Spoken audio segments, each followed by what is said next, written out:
En visite en Somalie, le secrétaire général de l'ONU, Antonio Guterres, est allé à la rencontre de personnes déplacées sur le camp de Baidoa.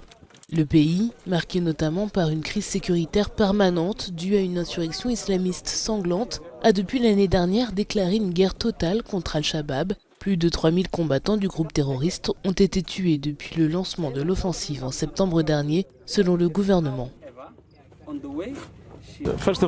Tout d'abord, je suis encouragé par la capacité des Somaliens à augmenter progressivement leur habilité à libérer des zones des Shebab. Ils l'ont déjà fait dans d'autres parties du territoire. J'espère qu'ils seront en mesure de le faire également ici. Sur le camp, Antonio Guterres s'est adressé à des familles qui vivent dans des abris de fortune.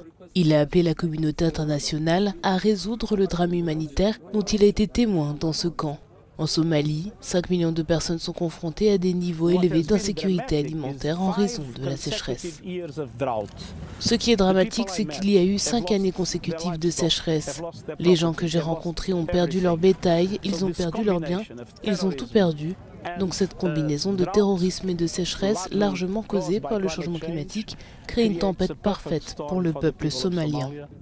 Les pluies saisonnières ont provoqué des inondations qui ont coûté la vie à 21 personnes et en ont déplacé plus de 100 000 selon les Nations Unies.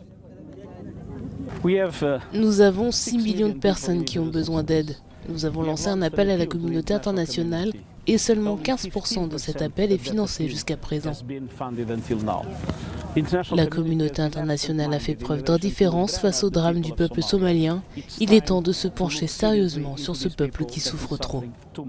Bien que les seuils de famine n'aient pas été atteints en Somalie, les Nations Unies indiquent qu'environ la moitié de la population aura besoin d'une aide humanitaire cette année, 8,3 millions de personnes étant touchées par la sécheresse.